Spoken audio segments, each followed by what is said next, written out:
dan katsiran tayyiban mubarakan fihi kama yuhibbu rabbuna wa yardah wa ashhadu an la ilaha illallah wahdahu la syarika lah wa ashhadu anna muhammadan abduhu wa rasuluhu sallallahu alaihi wa ala alihi wa ashabihi ajma'in amma ba'd. Kita lanjutkan kajian kita di pagi hari ini, mengkaji kitab Al-Jami' li'ibadatillahi wahdah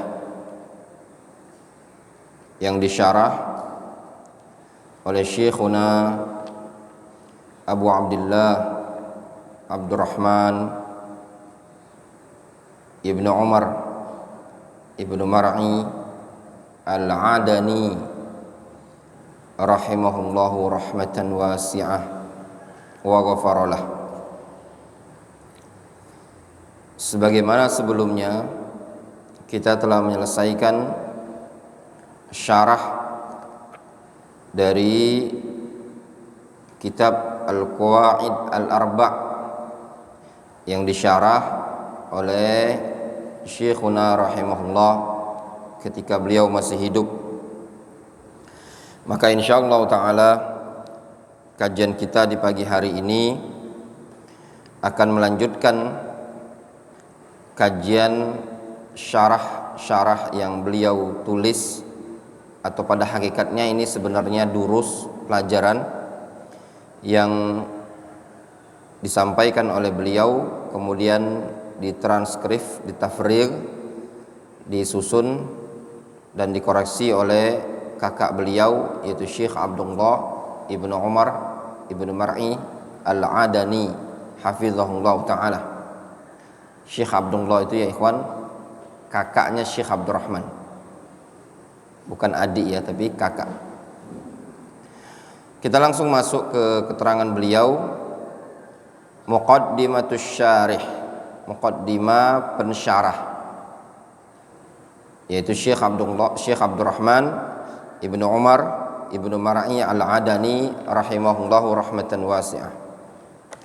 Adapun penulis matan musannif yaitu Syekh Al-Imam Al-Mujaddid Muhammad Ibnu Abdul Wahhab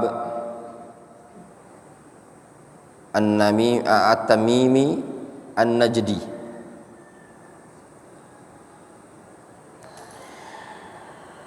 Bismillahirrahmanirrahim.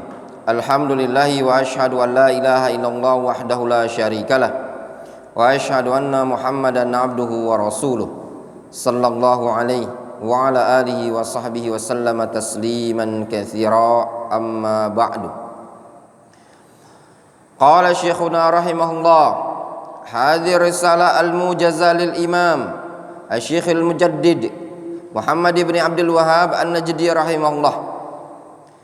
Risalah yang ringkas ini adalah risalah milik Al-Imam Asy-Syaikh Al-Mujaddid, ini Mujaddidul Islam, Mujaddidud Da'wah Muhammad ibn Abdul Wahhab An-Najdi rahimahullah ta'ala, allati hiya binwan, yang judulnya adalah Al-Jami' li'ibadatillahi wahdah.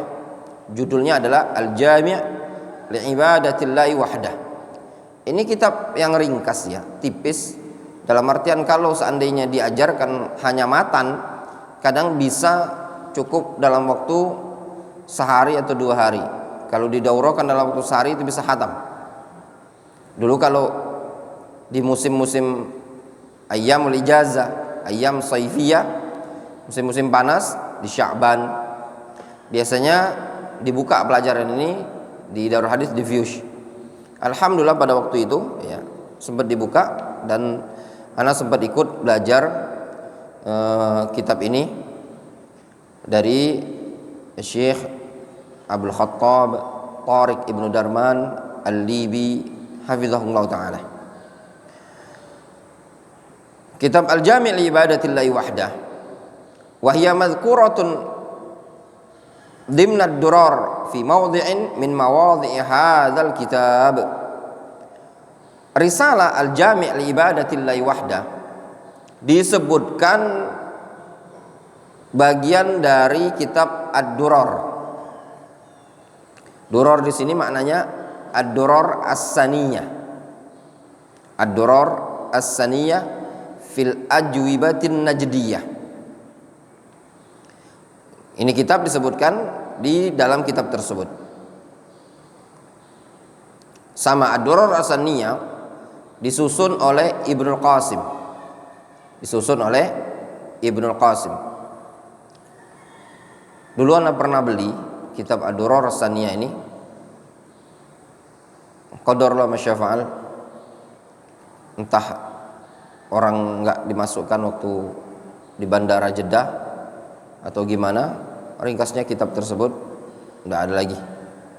Enggak sampai ketika landing di Malaysia enggak keluar kitabnya. Apa enggak kemasuk atau gimana? Wallahu a'lam. Wa qad syaraha ar-risalah al-'allama al-Fauzan dimna kitabi Syarah ar-Rasail. Sungguh kitab ini telah disyarah oleh Al-'Allama Al-Fauzan hafizahullah ta'ala pada bagian kitab Syarah ar-Rasail. Fa namuru ala hadhihi risalah. Kata beliau, kita akan melewati risalah ini. Nas'alullah subhanahu wa ta'ala al-'aun wa nafa'. Kita memohon kepada Allah pertolongan dan kemanfaatan. Wa hiya muta'alliqatun bi mas'alatin muhimmah. Risalah Al-Jami' li ibadatillahi wahdah berkaitan dengan permasalahan yang sangat penting.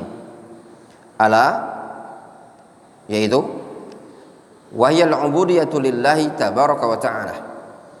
Yaitu berkaitan dengan ubudiyah kepada Allah Subhanahu wa ta'ala. Hadhil ubudiyah allati li ajliha khalaqallahu azza wa jalla al-khaliqah. Ubudiyah yang seperti ini adalah ubudiyah yang dengannya lah Allah Subhanahu wa ta'ala menciptakan makhluk. Antum fokus ya, antum perhatikan cara ana baca kitab. Yang punya kitab diperhatikan cara ana baca kitab. Antum lihati, antum punya pena, orek-orek, enggak mesti pakai pensil, pakai pena, orek pakai pena. Itu kitab-kitabnya antum yang punya kitab. Gimana kosakatanya, nanti diulangi lagi, dimurojaah lagi, gimana cara baca yang benar, seperti itu. Kama qala subhanahu wa ta'ala, yang ana takutkan sama antum, yang paling ana takutkan dan ana yakin antum setelah selesai belajar ini antum tidak bisa bacanya lagi. Bingung gimana sih antum nulis Indonesia enggak? Ya enggak? Yang kitab antum nggak paham. Gimana antum mau murojaah? Itu yang paling anak khawatir kan. Nanti antum mau murojaah, apa ini artinya apa? Maksudnya apa sih? Nah, kemudian antum nggak punya Indonesianya. Masih mending antum nggak pakai kitab, antum nggak punya kitab, antum catat apa yang dibacakan. Itu masih mending dibanding antum sok faham dengan apa yang di kitab, nggak diorek-orek, nggak segala macam. Nanti setelah selesai pelajaran, ketika mau murojaah, apa sih? Nah, itulah yang namanya antum akan bertahun-tahun di margiz, bertahun-tahun di majelis ilmu, tapi antum ibarat nggak ada beda dengan tiang masjid ini tadi. Bedanya antum punya nafas, tiang masjid tidak ada nafas. Itu saja.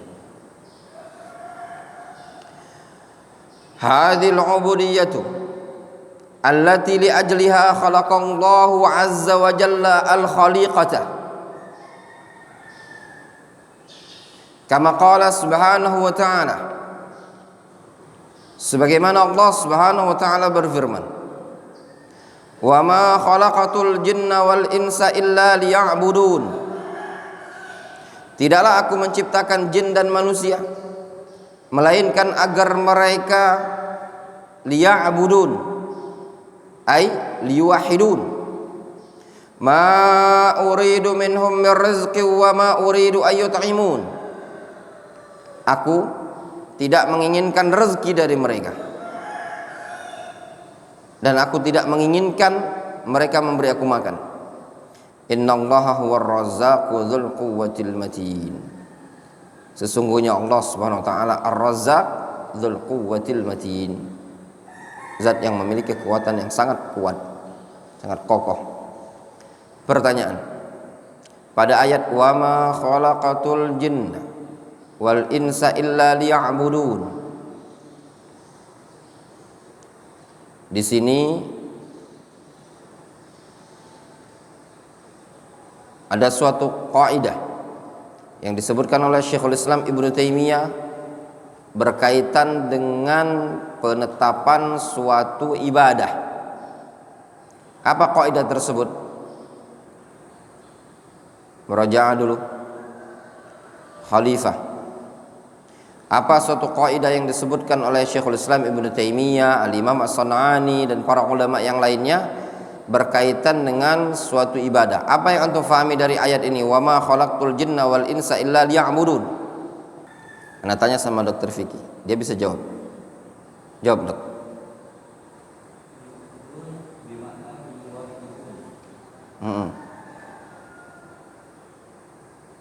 Ada suatu kaidah yang disebutkan oleh para ulama seperti Syekhul Islam Ibnu Taimiyah dalam menetapkan tauhid al-uluhiyah, yang antum bisa ambil dari ayat wa ma khalaqtul jinna wal insa illa liya'budun. Gimana kaidahnya?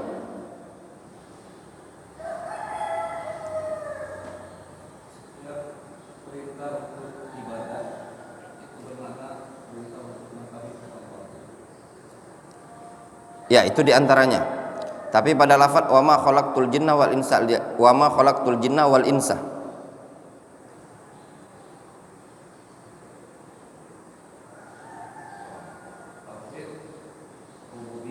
ya, ya, ini suatu kaidah yang disebutkan oleh Syekhul Islam Ibnu Taimiyah. Tauhid ar-rububiyah mustalzimun di tauhid al-uluhiyah. Antum perhatikan di sini, wa ma khalaqtul jinna wal insa, aku tidaklah menciptakan jin dan manusia. Tauhid apa ini? Rububiyah. Illa liya'budun, tauhid apa ini? Uluhiyah. Muncullah suatu kaidah berdasarkan istiqra' dan tatabbu'nya para ulama sebagaimana yang disebutkan Syekhul Islam Ibnu Taimiyah. Tauhid rububiyah mustalzimun di tauhid al-uluhiyah. Sehingga dari ayat yang ini, makanya ayat ini sering dijadikan inti di kalangan para ulama. Pada ayat wa ma khalaqtul jinna wal insa, ini tauhid rububiyah. Apa tujuannya Allah Subhanahu wa taala menciptakan jin dan manusia? Liya'budun. Nah, setiap makna liya'budun tadi sebagaimana yang disebutkan oleh Dr. Vicky, para ulama menyebutkan setiap makna liya'budun dalam Al-Qur'an itu maknanya apa? Liwahidun. Ya, sebagaimana tafsir dari Abdullah bin Mas'ud dan yang semisalnya. Sehingga maksud dari ayat ini, diciptakannya jin dan manusia, tujuannya apa? Untuk bertauhid. Sehingga tujuan diciptakannya jin dan manusia, yaitu pada rububiyah, tujuannya untuk menetapkan uluhiyah. Pertanyaannya gini, kalau antum diciptakan oleh Allah Subhanahu wa taala, siapa yang menciptakan antum? Jawabannya Allah Subhanahu wa taala. Percaya enggak antum dengan firman Allah Subhanahu wa taala? Antum imani tidak? Wa ma khalaqtul jinna wal insa. Kalau antum mengatakan iya, maka konsekuensi dari pernyataan antum adalah liyuwahidun. Faham? Terus apa alasannya antum wahai musyrikun tidak mau menyembah Allah Subhanahu wa taala dalam kondisi antum meyakini dirinya antum diciptakan oleh Allah Subhanahu wa taala? Jelas? Sehingga ayat ini dalil yang sangat gamblang berkaitan dengan kaidah yang disebutkan tadi, yang disebutkan oleh Dr. Vicky, tauhidur rububiyah mustalzimun di tauhid al-uluhiyah. Sehingga ketika antum mendakwai, ini termasuk uslub dakwah, ya, metode Allah Subhanahu wa taala dari metode dakwah yang disebutkan dalam ayat ini. Ketika antum ketemu seorang musyrik yang belum beriman kepada Allah Subhanahu wa taala, belum mau bertauhid, antum bisa ajak dialog dengan suatu kaidah ini tadi. Kaidah yang disebutkan oleh Syekhul Islam Ibnu Taimiyah, tauhidur rububiyah mustalzimun di tauhid al-uluhiyah. Kalau bahasanya Imam As-San'ani dalam Tathhirul I'tiqad, beliau mengatakan adillatur rububiyah itu mustalzimun isbat al-uluhiyah. Seluruh dalil rububiyah itu mengandung konsekuensi harus menetapkan apa? Al-uluhiyah. Jadi antum enggak usah panjang lebar berdiskusi dengan orang musyrik, tinggal antum tanya sama dia, siapa yang menciptakan inti? Kalau dia jawab Allah Subhanahu wa taala menciptakan. Kalau Anda menetapkan Allah Subhanahu wa taala yang menciptakan, maka konsekuensinya Anda mentauhidkan Allah Subhanahu wa taala. Itu tadi. Jelas ya? Kemudian qala syekhuna rahimahullah wali ajliha ba'atsallahu rusulah. Nah, dikarenakan ibadah ini tadilah Allah mengutus para rasul.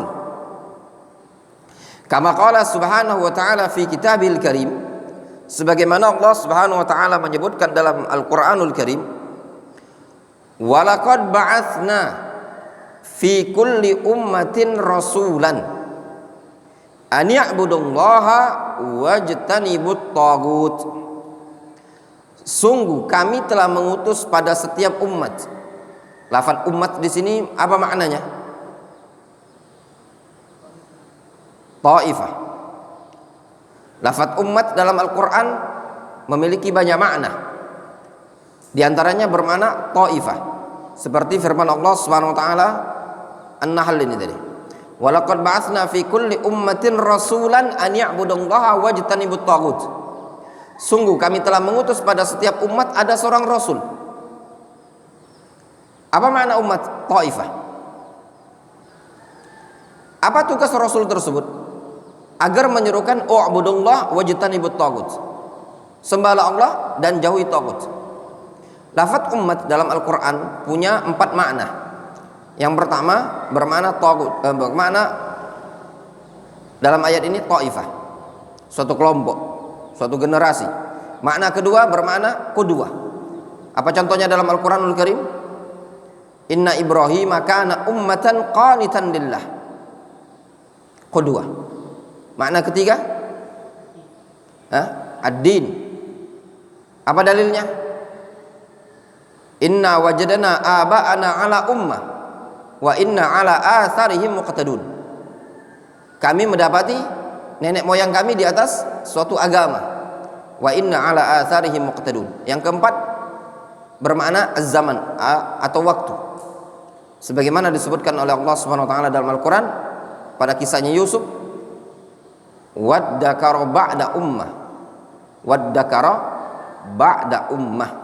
Dia pun ingat, sadar setelah beberapa waktu. Gimana ayatnya Ustaz Abdurrahman Sarid? Waddakara ba'da ummah ana unabbiukum bita'wili. Ya.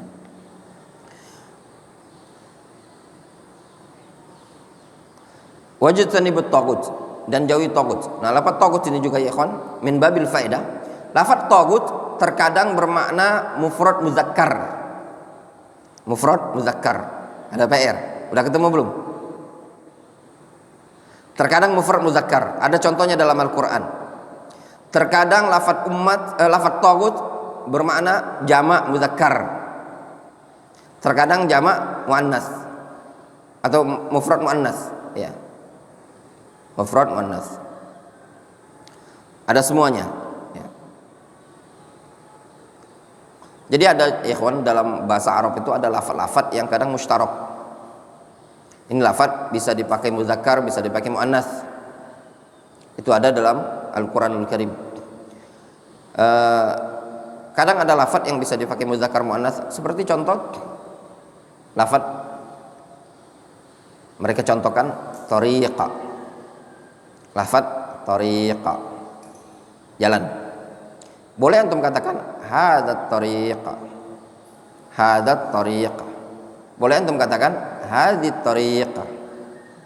Boleh. Contoh lain seperti lafaz dar. Dar. Boleh antum katakan hadzat dar atau hadzihid dar. Boleh.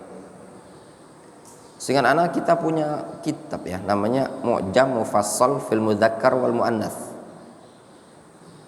Pernah lihat deh? Ada Mu'jam Mufassal fil I'rab, kalau nggak salah.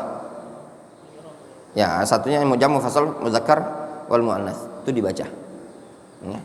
Atur waktu, sering anak bilang sama antum, atur waktu. Ada waktu belajar, ada waktu murajaah, ada waktu mutalaah. Ya. Kalau antum punya aktivitas seperti dokter fikih, khalifatul rijal, antum bagi waktu. Khalifah. Jangan kerja 24 jam. Belajarnya mana? Belajar itu adalah ibadah. Antum bagi waktu. Ada waktu talabul ilmi. Ada waktu dengan Allah Subhanahu wa taala. Ada waktu antum dengan umat manusia. Ya. Tapi kalau antum tidak bisa bagi waktu, sia-sia waktu antum. Terhabiskan. Sebenarnya antum medis-medis ini, dokter fikih, antum khalifatul rijal sebagai medis, sebenarnya antum medis ini antum bisa menyelipkan tauhid di situ. Ya. Orang sakit, antum kan sebagai menangani orang sakit.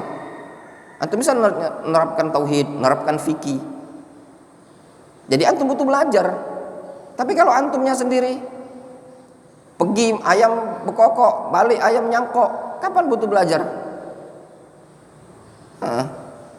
Antum datang pasien, coba antum bisa bayangkan, kalau seandainya dokter fikih punya sehari 10 pasien, antum tanamkan tauhid masing-masingnya, berapa antum sehari? Itu melebihi ustadz. Setiap orang datang, antum sebagai medis, antum seorang dokter, antum obati dia dengan ilmu medisnya antum, dengan obat, antum obati hatinya dengan iman dan tauhid. Jangan dikasih bahasa Arab, dok. Ini Arabnya aja ini pak, tamat seter sudah balik. Aduh, tidak usah ke Muhammadiyah itu katanya, rumah sakit Muhammadiyah. Dokternya bukan ngajak tamat pening pala aku katanya. Antum juga khalifah. Ini pak, antum kalau ini keseliu patah, ya enggak? Antum kasih. Nabi SAW juga pernah keseliu. Ini semua terjadi karena Allah Subhanahu wa taala. Antum tanamkan tauhid, bahwasanya ini sudah tercatat, sudah atas kehendak Allah Subhanahu wa taala, begini. Antum selipkan 5 menit. Antum kasih penjelasan tauhid, iman. Karena kenapa? Seorang marid, orang yang sakit, ketika di hadapan dokter tuh jangankan orang awam, ustadz pun kalau depan dokter dengar dia, manut. Oh gitu ya, Dok ya. Oh gitu ya, Dok. Itulah. Makanya antum butuh ilmu. Al-Imam Syafi'i rahimahullah ta'ala, beliau mengatakan, la a'lam afdal ba'da ilmi syar'i min ilmi tib. Aku tidak mengetahui ilmu yang paling afdal setelah ilmu syar'i melainkan ilmu medis. Itu Imam Syafi'i yang bilang. Malah antum berarti ilmu medis antara ilmu syar'i yang mana yang afdal? Ilmu syar'i. Jangan antum habiskan harinya antum dengan medis terusan atur. Maaf pak, kita tanda tangan kontrak kerja dari jam sekian saya kerja, malam saya mau belajar, butuh dengan Allah Subhanahu wa taala. Antum tanamkan sebagaimana yang disebutkan oleh Syekhul Islam Ibnu Taimiyah. Kata Syekhul Islam Ibnu Taimiyah, kadang sebagian penyakit itu ada penyakit yang sembuh dengan sendirinya. Antum kalau kasih nasihat ke pasien seperti itu, bahwasanya Pak, ketika Bapak tidak bisa lagi, sudah putus asa dengan obat-obat manusia, Bapak masih punya satu, yaitu harapan dengan Allah Subhanahu wa taala. Dialah Allah Subhanahu wa taala yang menyembuhkan. Ibrahim alaihissalam mengatakan apa?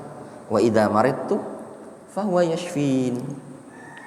Kemudian faham maksudnya ya, mudah-mudahan antum sebagai medis bisa memasukkan dakwah tauhid. Jadi antum bisa namanya tabib al-badan wa tabib al-qalb. Jadi dokter fikih antum jadi spesialis hati.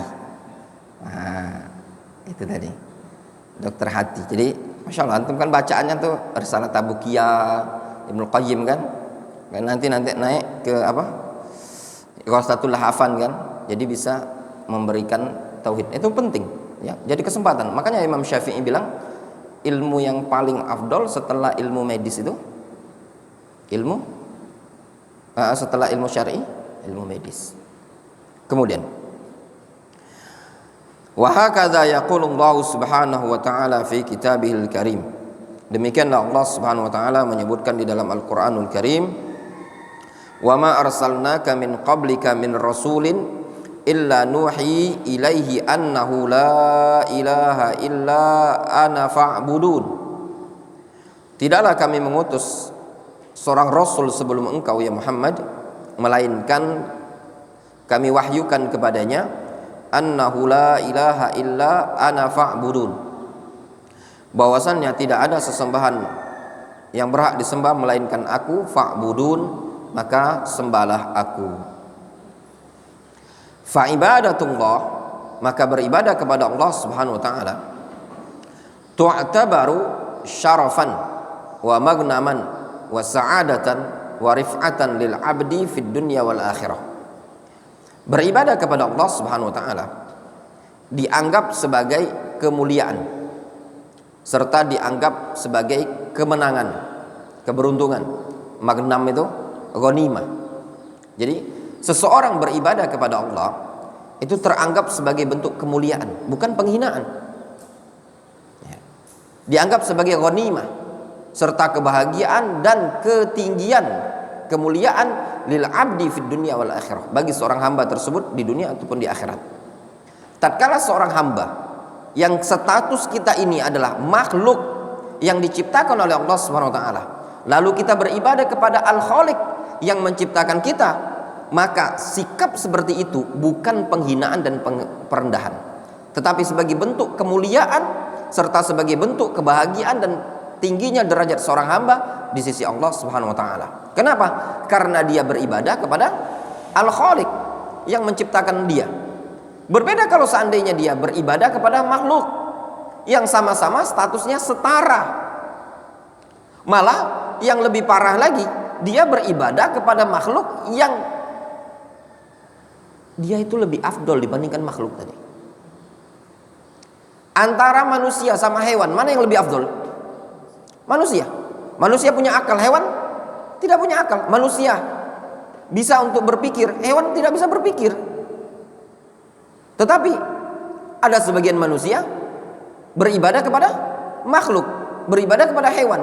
Ini kehinaan bukan? Kehinaan. Sebagian mereka ada yang menyembah sapi, sebagian mereka ada yang menyembah tikus. Na'udzubillah. Fallahu subhanahu wa ta'ala amara al-ibadah jami'an bi ta'atihi wa ibadatihi. Allah Subhanahu wa ta'ala memerintahkan seluruh hamba untuk mentaatinya dan beribadah kepadanya. Jadi perintah untuk beribadah dan perintah untuk mentaati Allah Subhanahu wa ta'ala itu perintah yang Allah Subhanahu wa ta'ala wajibkan kepada seluruh hamba tanpa terkecuali. Kama fi qaulihi subhanahu wa ta'ala, sebagaimana dalam firman Allah Subhanahu wa ta'ala, ya ayyuhan nas wa'budu rabbakumul ladzi khalaqakum walladzina min qablikum la'allakum tattaqun. Antum lihat di sini. Ya ayyuhan nas, wahai sekalian umat manusia, wa'budu rabbakum, sembahlah Rabb kalian. Kenapa antum harus menyembah Allah? Kenapa antum harus menyembah Rabbukum? Jawabannya alladzi khalaqakum, karena dia Allah yang menciptakan kalian. Walladzina min qablikum, dan yang menciptakan orang-orang sebelum kalian. Kalian harus menyembah Allah karena Allah yang menciptakan kalian.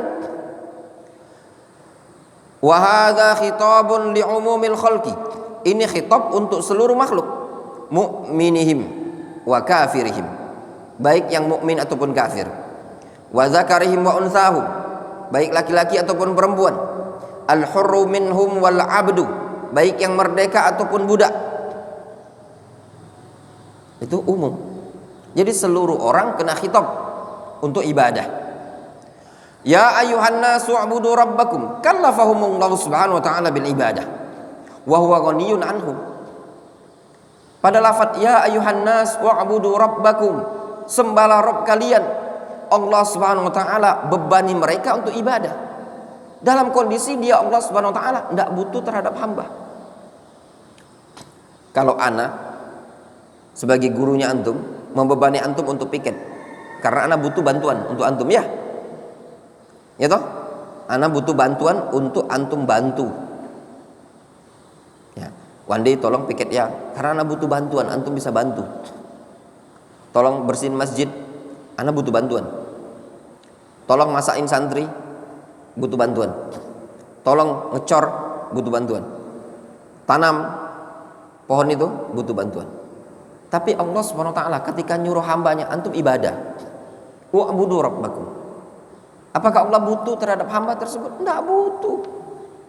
Antum mau ibadah, tidak ibadah, antum mau taat ataupun maksiat kepada Allah Subhanahu wa taala, la yanqus min mulkihi syai'an, tidak mengurangi sikap antum tersebut dari kekuasaan Allah Subhanahu wa taala.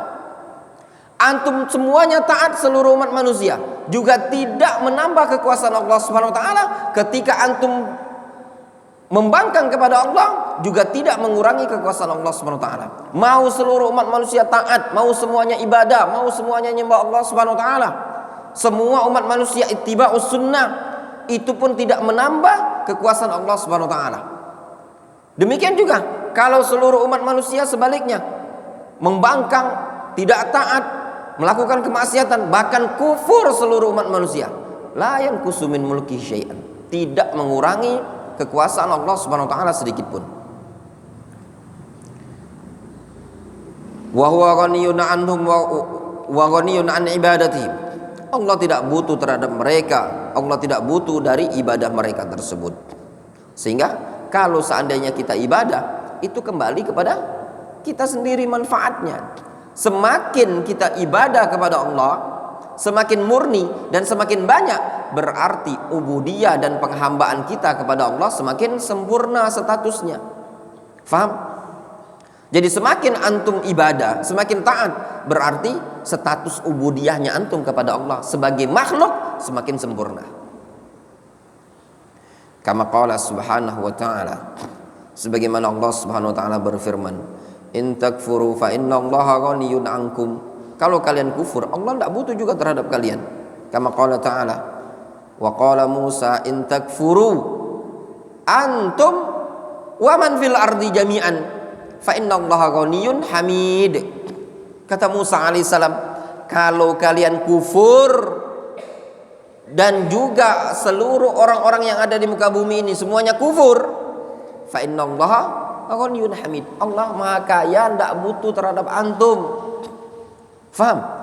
Semua kita ini tadi, baik orang Indonesia, orang Arab, orang kulit merah, kulit putih, laki-laki, perempuan, jin, manusia, kalaupun semuanya kufur, itu sedikit pun tidak mengurangi kekuasaan Allah, tidak mengurangi kedudukan Allah Subhanahu wa taala.